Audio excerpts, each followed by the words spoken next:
जी, अस्सलाम वालेकुम। मैं आपके सामने अगेन हाज़िर हूँ एक नया टॉपिक लेके। उम्मीद है कि आप सब ठीक होंगे। काफ़ी ज़्यादा मैसेजेस और काफ़ी ज़्यादा लोगों के कमेंट्स में लोग रिसीव करने के बाद लोग पूछ रहे हैं कि आप केयर वर्क वीज़े पे एक वीडियो बना दें। केयर वर्क वीज़ा क्या होता है और उसमें जॉब्स के बंदे को क्या-क्या करना होता है और वो किस तरह लिया जाता है, उसके क्या फ़ायदे हैं, क्या नुकसानात हैं। केयर वर्क वीज़ा मैं आपको बता दूं, सबसे पहले जैसे कि आपको नाम से पता चल रहा होगा कि केयर वर्क वीज़ा मतलब कि किसी की लुक आफ्टर के लिए आपको हायर किया जाता है। तो यहाँ पे काफ़ी ज़्यादा केयर सेंटर्स होते हैं, ओल्ड होम होते हैं। वहाँ के लिए केयर वर्कर को हायर करने के लिए जो वीज़ा दिया जाता है, बाहर से डिफरेंट कंट्री से लोग हायर किए जाते हैं, वो उनको कहते हैं, उसको कहते हैं care work visa. Care work visa आज से 1 साल पहले जो 10,000 पाउंड का था, 12,000 पाउंड का भी लोगों ने लिया, लेकिन अभी 20 से 25 हज़ार से नीचे कोई भी बात ही नहीं कर रहा। और ज़्यादातर अपने पाकिस्तानी हैं और अफ्रीकन लोग हैं और इंग्लिश भी हैं ऑब्वियसली। तो उसमें ये है कि केयर वर्क वीज़ा लेना लेना कैसे लिया जाता है। केयर वर्क वीज़े के लिए आपका यूके में होना ज़रूरी है, क्योंकि काफ़ी स्टूडेंट्स जो हैं वो अपना वीज़ा कन्वर्ट करवा के उसकी तरफ जा रहे हैं। केयर वर्क वीज़े में आपकी जॉब्स टास्क क्या होते हैं, उसमें ये होता है कि ने आपको केयर सेंटर के अंदर काम करना होता है, जो कि काफ़ी ज़्यादा लोग नहीं, 2 टाइप के वीज़े होते हैं, वो मैं आपको बाद में बता दूंगा कि जो भी इनका अंदर इनके कस्टमर्स होते हैं या मतलब ओल्ड लोग होते हैं अंदर केयर सेंटर के, उनकी लुक आफ्टर करनी होती है। लुक आफ्टर में मैं आपको खुले अल्फाज में बता दूं कि उनके सारे काम करने होते हैं, उनके पैम्पर्स चेंज करने होते हैं, उसको जो प्रॉब्लम है उसको वॉक, अगर वो बोर हो रहा है तो उसको वॉक पे भी लेके जाना है। और दूसरी ये है कि उसको मेडिसिन टाइम पे देनी है। ईच एंड एवरीथिंग आप कह लें, उसका वो करना होता है।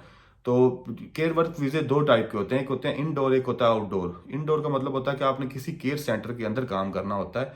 केयर सेंटर के अंदर काम करना होता है, आपको कई बार जाने की जरूरत नहीं होती। लेकिन आउटडोर का मतलब होता है, जिसमें आउटडोर ये होता है कि उनके कुछ कस्टमर्स उनके केयर सेंटर में नहीं होते, लेकिन उन्होंने मतलब कि घर में उनके घर जाके उनको फैसिलिटेट करना होता है। जो काम ओल्ड लोगों के केयर सेंटर में कर रहे हैं, वही काम आपको उनके घरों में जाके उनके करने पड़ते हैं, साथ उसके साथ रहना पड़ता है। तो ये 2 डिफरेंस हो गए। और ये है कि कुछ लोग ये कर रहे हैं कि रिस्ट्रिक्शंस क्या हैं केयर वर्क वीज़े में। केयर वर्क वीज़े में रिस्ट्रिक्शंस ये हैं कि आप जिस कंपनी के साथ कॉन्ट्रैक्ट है आपका 48 आवर्स का है, 40 आवर्स का है, तो उनके साथ काम करना, आप किसी बाहरी कंपनी के साथ काम नहीं कर सकते। और अगर आपने एक्स्ट्रा, क्योंकि 4 डे काम होता है, बाकी 3 डे ऑफ होता है, तो जो 3 डे रिमेनिंग हैं उसमें भी आप 20 आवर्स, काफ़ी लोगों से डिस्कशन करने के बाद कि 20 आवर्स होते हैं एक्स्ट्रा, या क्योंकि ज़्यादा काम करेंगे ज़्यादातर टैक्स ही चला जाता है, तो लोग 20 आवर या एक्स्ट्रा होते हैं, 60 आवर पर वीक। तो जो वो काम करते हैं वो भी आप इसी केयर का काम या इसी कंपनी के साथ और काम कर सकते हैं, और किसी कंपनी के साथ आप बाहर काम नहीं कर सकते। तो जो जो यहाँ पे रूमर्स हैं, अफवाह अफवाह फैली हुई हैं, और काफ़ी ज़्यादा यहाँ के जो सीनियर लोग हैं यहाँ पे रह रहे हैं, उनसे बात करने के बाद वो कहते हैं कि 2010 में भी इस तरह स्टूडेंट आए, उन्होंने केयर वर्क वीज़े लिए, पाकिस्तानियों और अफ्रीकन लोगों ने कंपनियां बनाई, उनसे उनको वीज़े दिए, उनसे टैक्स लेते रहे, लेकिन आगे जमा करवाते नहीं रहे होम ऑफिस को। होम ऑफिस को 5 साल बाद जाके जब उनका वीज़ा ख़त्म होने लगा, तो उनको अपनी कंपनी डिफ़ॉल्ट करवा दी। डिफ़ॉल्ट करवाने के बाद उनको वीज़ा कैंसिल करना पड़ा, और फिर उनको कहा कि हम कोई जिम्मेदार नहीं, आप अपना जो करें, हमारी कंपनी डिफ़ॉल्ट हो गई है। तो उनको फिर नए सिरे से एक जर्नी स्टार्ट करनी पड़ी अपनी, यहाँ के डॉक्यूमेंटेशन लेने के लिए, PR लेने के लिए, सिटीजनशिप लेने के लिए। तो वो एक डिफरेंट सीन है, ये लोगों का मानना है। और क्योंकि और आजकल हो भी ऐसे रहा है, क्योंकि हर चौथे बंदे ने कंपनी पाकिस्तानी अपने ने या अफ्रीकन बंदे ने रजिस्टर करवा ली हुई है और वो वीज़े दे रहा है। और दूसरी तरफ ये आते हैं कि कुछ कंपनियां वीज़े भी दे रही होती हैं कि ठीक है, तुम हमारे साथ काम ना करो, टेक वे हो गए और पेट्रोल पंप्स हो गए, हमारे साथ काम ना करो, हमें 25,000 का वीज़ा लो या 20,000 का, और हमें पर मंथ 500 पाउंड आपने टैक्स भी देना है। 500 पाउंड टैक्स पर मंथ देने के बाद आप किसी और जगह पे काम करते हो, लेकिन जो कि लीगली अलाउ नहीं होता आपको काम करना। जैसे कि मेरा एक सरदार दोस्त है, उसने लंदन का कम वीज़ा था, लेकिन वो काम मैनचेस्टर में किसी वेयर हाउस में कर रहा था।